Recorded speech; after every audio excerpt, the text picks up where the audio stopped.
Welcome back to another edition of Church Media Design TV. I'm your host, Brad Zimmerman, and this, as always, is our faithful crew of the three wise men and Jesus. We have little Whitey, stylishly dressed, if I do say so myself, Dwight Schrute from The Office, who's returning on April 10th, and Colonel Sanders, the King of Chicken, with his new Clucker bucket, and Jesus Christ, the Son of the Lord Most High. Well, this week we're going to continue our series on creating series graphics, and we're going to be creating this graphic here called Growth for our Growth series that I made up for us. And I'm going to take you through a step-by-step process and how I created that. So if the three wise men and Jesus are ready, let's get into it. Well, before we start on actually creating the graphics, I wanted to talk about the software we're going to be using. I'm going to be using Adobe's Photoshop CS3 as well as Illustrator CS3. If you want to get a non-profit version of those software programs, you can head over to the Academic Superstore as always and search for non-profit Adobe there. As well as you can get open source alternatives like GIMP, which is a Photoshop alternative, and Inkscape, which is an Illustrator alternative. So check those things out, because I don't want you guys to spend money if you don't need to, and don't spend more money than you need to. So get those non-profit versions so you can have the best tools for creating what needs to be created so that you can be creative. So let's get started on that tutorial. So now we're going to head inside Illustrator to start creating our graphics. And we're going to start in Illustrator because that's where I like to start to actually create the title first. And I by no means am an Illustrator professional. I know how to use Illustrator for my daily purposes. And so I'm going to show you my tips and tricks along the way of how I use Illustrator in creating series graphics. There's a lot of great websites out there that have more in-depth illustration techniques and that kind of stuff, and I'm not really going to go into that today. So let's open up Illustrator and go to File, New, and it's going to say some print settings. None of this really matters because we're going to copy and paste our final title from Illustrator over to Photoshop. So hit OK, and then grab our type tool. We're going to go up and we're going to grab our font, which today our font that we're using is called Fluorescent Sans, or Florence Sans, and you can grab that from dafont.com. And Florence Sans is a great little rounded font, so grab that from Dafont, download that, and install it. And then we're going to type out our first word of growth, or our series word of growth. And we're going to click, and I'm going to shift drag and scale that up. And we're actually going to add a couple extra letters here. So we're going to add the letter A to the beginning and the letter U to the end. Now, these letters, you're like, well, what does an A and a U have to do with any of this? Well, I like to use other letters from the alphabet to help alter my text when I'm altering it, because like I said before, a lot of people use Dafont, and so you want to make sure your stuff doesn't look like a copy and paste job, or else people, at least as a designer, I like to say I'm going to spend a little bit more time, especially on something that we're going to use for 4 weeks or however long your series is running, to put a little bit more time into being creative with it. So I'm actually going to use the A and the U to alter this. So first we're going to right click on growth and we're going to do create outlines. And again, creating outlines is just turning your text into shapes so that you can actually edit that actual text. And then we're going to ungroup this. So I'll right click again and do ungroup, and that'll ungroup all the letters. And then I'm going to delete the G, because we're actually going to make a G with this an A. And you'll see why in a second. So first we're going to zoom in on this U. We're going to hit the direct selection tool. Now the direct selection tool lets you directly select points in a shape. And the selection tool lets you grab actual objects. So the direct selection tool, you can grab this corner of this U and drag it and make it bigger. So that's really handy. And then the pen tool, which is the basis of all of Illustrator, is to actually draw stuff. So I can draw a shape here and close it up. But we don't want to do that. We want to actually alter this U. So I'm actually going to hit AP, which is my favorite little key combination for Illustrator. Because if you hit AP, which is the direct selection tool, and then your pen tool, if you hold the control key, your pen tool will turn into the direct selection tool. So you'll just be able to go back and forth when you're holding it. So I can hold that and grab that same corner and do that, or undo it, and then as soon as I let go, it goes back to the pen tool. So now with our U selected, we're going to go down to the bottom and we're going to add a couple points to the U here. So I'm just going to add, oops, I'm going to add one down to the bottom there, and then I'm going to add one to the top right there. And then I'm going to switch over to my direct selection tool, grab everything on this side of the U and delete it. And we're going to drag and select these last 2 points, and I'm just going to shift arrow these out of the way. And shift just makes your increments go by 10. So we'll just grab those endpoints again and kind of move those out until we have our nice long little extender there. Then we're going to take this shape, and this is going to be the bottom of our H that sticks out, and we're just going to find a place where it looks nice. You might see some things that are sticking out, but that looks pretty good right about there. So now we need to make our G. So I'm going to Alt drag a copy, and so if you click on any object when you're holding the Alt key, it's gonna, if you click on it and then hold Alt and drag, you'll drag a copy. So now I'll take that copy and I'll go up to Window and go down to Transform. Now our screen capturing program is kind of screwing up some of this stuff, so you might not be able to see what I'm doing right now, but there's a little drop down menu on our Transform palette, and I'm going to click on Flip Horizontal. And I'm just going to close out that Transform palette. And then I can move this over and set that up as the bottom of our G. I'll kind of zoom in, and zooming yet again is Control and Spacebar at the same time. That zoom in and Control Alt and Spacebar, Control Alt or Option on a Mac is zoom out. So now our G is looking pretty good, and our text is looking pretty nice, except for this T is a little funny looking. So I'm just going to go in and alter that. I'm just going to click on the T, and I'm going to move that up so it lines up with the top of the H. And then I'm going to use our direct selection tool, grab the bottom, and just arrow that up until it's lined up with the bottom of the H. So now our text is looking nice. And now we need to add those colored variations, those stripes. So we'll click on our G, and we'll click and do that Alt drag, and we're going to Alt drag a copy, and I'm just going to make that red for right now. The colors don't matter because we're going to actually colorize this inside Photoshop. So now I'm just going to click and move that so it's right underneath the black version of this. And then I'm going to click and drag down one more copy, and I'm going to make that green. And so we have our 3 different stripes on that side. And now I'm going to do the same thing on the H side, but I'm going to do it opposite. Instead of going below, I'm going to go above.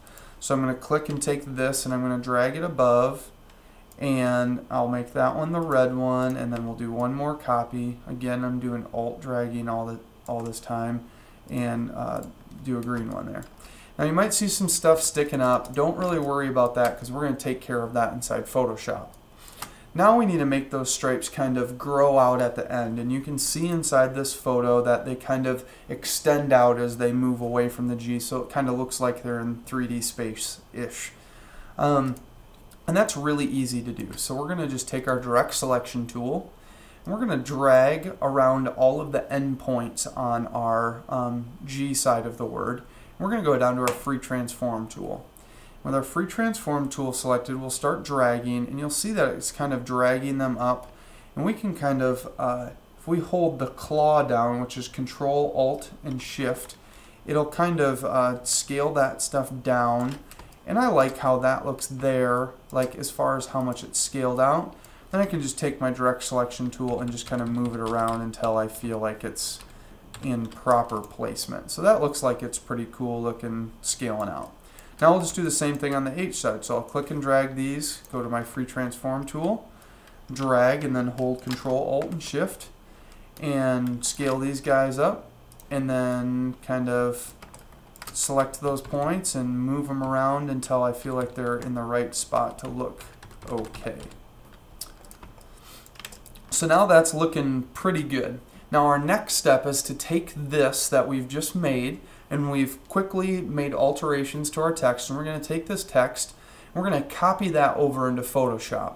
So the first thing we're going to do is we're going to move these colored layers out of the way so that we can just select our black layer. So I'll just click and drag all of those, and I'll do a Control C, copy, and I'm going to go into Photoshop, and I'm going to do a new document, and our document size is going to be 1024 by 768, which is that standard size that our projector projects at. Now if your projector is doing 800 by 600, you'll want to make it 800 by 600. Whatever you're projecting at is how big you want to make this document.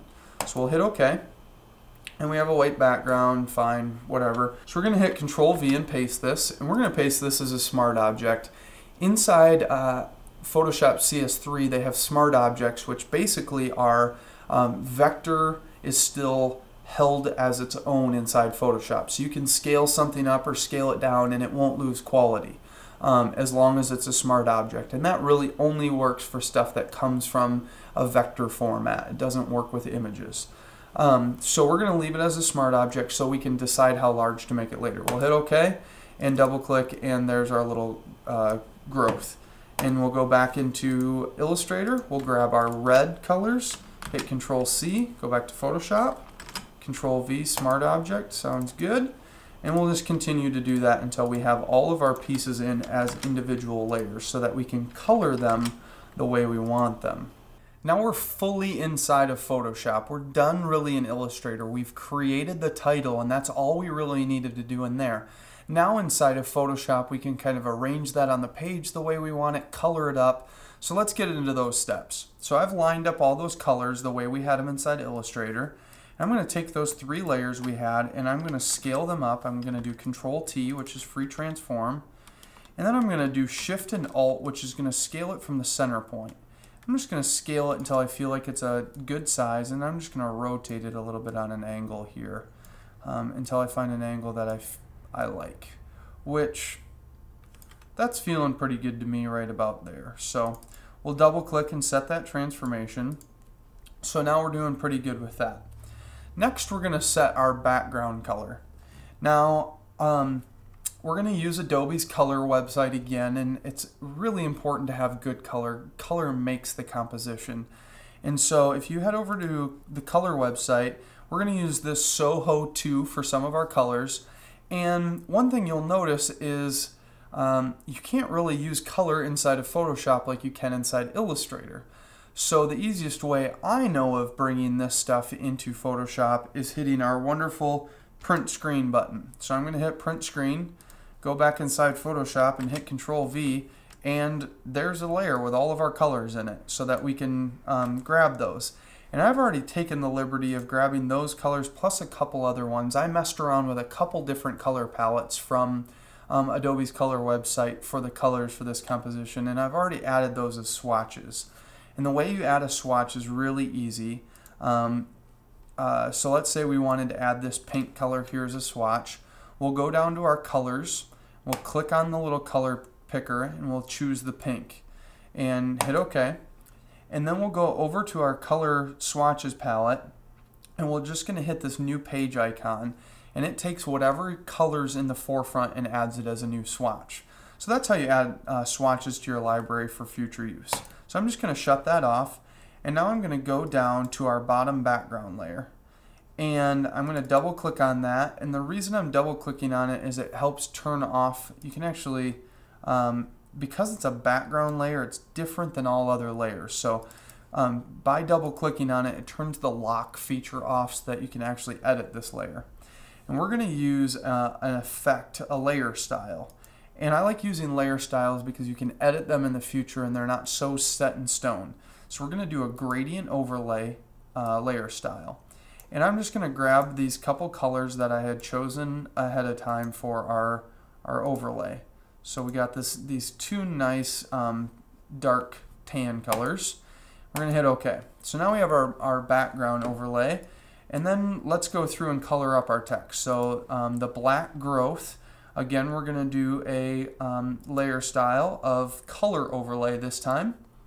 And we're going to just click on our color, and we're going to find this nice cream and hit OK. And we're going to just continue to do that until we have all of our colors set. So now I've gone through and colored up all those layers, and I just added color overlays to all of them and got all the colors set the way that I wanted them. So next we're going to add, as you can see in our final version here, we have this kind of gritty background going on. And so the way we're going to do that is we're going to jump over to our one of our favorite websites, the Stock Exchange, where they have great stock photography. It's sxc.hu, and I found this nice paper document, and I've downloaded that, and we're going to open that up. So we're just going to go to File, Open, and grab this paper, and I'm just going to click and drag this into our other file. Now it's quite large, so I'm going to zoom out, and I'm doing spacebar, Control Alt or Control Option, and then I'm going to do Control T to scale this. So I'm going to scale it down until our paper is filling the whole screen. And you'll see that our I try to not skew stuff too much because you can start to notice when something's skewed, so I try to make sure I'm not skewing it too much. So now that we have that layer scaled down, I'm going to go up to Image and down to Adjustments and then over to Hue and Saturation. We're going to pull the saturation all the way down and hit OK. And the reason we're pulling the saturation out is we're going to use this layer as in blending modes. And blending modes, you can see all these layers say normal by them, but we're going to change our blending mode to overlay. Now what overlay does is it only allows the gray through. I'm just going to click and drag this layer down so it's right on top of our background layer. And you can kind of see that we're starting to get our effect, but it's a little bit strong, and I want to change it just a little bit. And the way that I'm going to do that is with the levels. So levels are the first and one of the most awesome things that you can do in Photoshop. If you learn one thing from this tutorial, it's how to play with levels. I'm going to show you the power of levels through this picture of my brother here. And Benji, if you're watching, sorry I didn't ask you for permission, but I'm throwing your photo in here. And this is a picture I took of him at the beach when we were down in Florida, and like it was a really sunny, perfect blue day, but this blue looks really hazy, and he's pretty dark, and that's where levels come in handy. So we're going to go up to Image, down to Adjustments, and then over to Levels. It's the first top one, and you're going to get this histogram of the amount of color information in this photo. And so you'll see that there's the white to the black here and everything in between. So if we take our white marker and drag that over, you'll see how he brightens up and how the sky brightens up, because there's no white information above that. So we're gonna, by compressing down the white and black, we actually make more color information available. It's kind of weird, but it's how it works. And we're gonna push the black over, and then we'll just mess around with the gray, and you can see if we turn this preview on and off how much better that image looks. So we'll hit OK, and that was just a little test there. So we're going to do the same with this this layer here. And levels is also Control L, so I'm just going to hit that on my keyboard. I'm just going to mess around with the levels on here a little bit and kind of, you know, bring up some of these and mess around with the middle until I find a nice, feel like that's a little bit more gritty. And then I'm just going to take down the opacity a little bit so that it's a little bit more subtle in the background and not such a strong feature. So I just brought it down to about 40%. So next we need to get those cool spray paint splatters that we have in the background. And the way that we do that is we're going to head over to one of my favorite blogs to go to, because there actually are design blogs out there and they're awesome. And the best one that I know of is Bitbox. Bitbox.com has some of the best stuff, and Bit puts out some super cool Photoshop brushes and Illustrator brushes and different tutorials on all kinds of craziness. Well, one of his most recent ones was some really high-res spray paint brushes. And you can download these as PNGs or as brushes that work in like Illustrator or Photoshop CS1 and 2 or CS3. So I've downloaded those brushes, and I'll show you how to add those. So we're going to go to our brush, and then we're going to go click on this drop down menu, and then you'll see this little shootout here. We're going to go over to Load Brushes, and this is where we would select our brushes to load. I've already loaded those in, but that you would just click the load button and it will load them in here. So now we'll click and grab this brush down here, and you'll see that it's 2500 pixels large. It's a very large brush. So the way to scale down is with our left bracket. So with our left bracket, we're just going to scale down a little bit. And then you'll notice in our final that this is actually going sideways on an angle. And so the way to do that is through our brush engine. And I never knew about this for a long time, and I just found out about it in the last year, and it's made my life so much easier because you can go to brush tip shape, and right here is a rotation tool for your brush. So we can just find what rotation we want this going at, which right about, maybe about 92 degrees looks about right. So we'll just close that brush fly out, scale that up to the right size, and we're going to put this on a new layer. We don't always want to do stuff on new layers, that way we're not destructing anything else.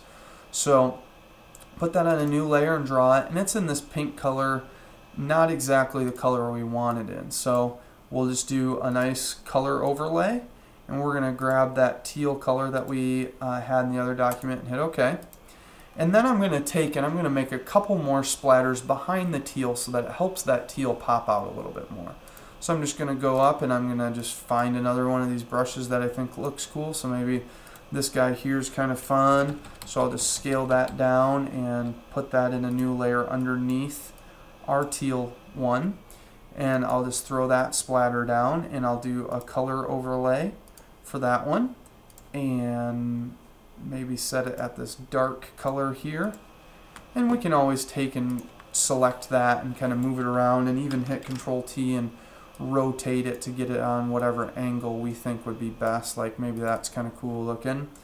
And then let's do one more, and we'll just grab, why not use these cool brushes that we have. We'll just grab another brush here, scale that guy down. I'm just holding the left bracket again, and we'll lay down a mark, do our color overlay. A lot of this is really repetitive because and the reason that I'm not just filling that with the paint bucket is because the color overlay, again, is non-destructive. I can go back and change it if I don't like what colors.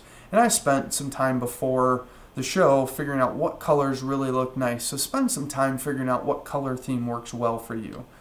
So we'll just grab this other light tan, hit OK, and maybe that one's a little too big and we want to scale it down. So we'll just Control T and scale that down and throw that there, maybe rotate it on a little bit more of an angle. So something like that. So that's looking pretty good. So now we're looking pretty good and it's looking like we're almost finished, but you might look at it and say, hey Brad, there's like all this junk on top, the H and the G of those other colors, and you said we were going to fix those later. Well, we're going to do that right now, and really all we're going to do is just change the order. So I'm going to take my black layer and I'm just going to drag it up to the top and put that on top, and then maybe reorder and bring the green underneath the red.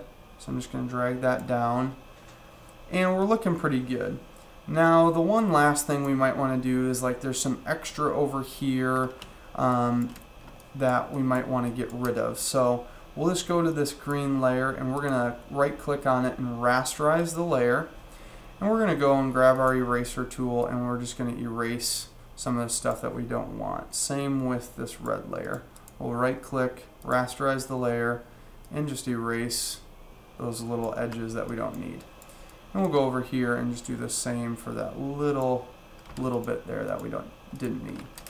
The last thing that I would maybe do is add like a little subtitle to this so that the growth gets explained a little bit more. So maybe we'll write "Where are you going?"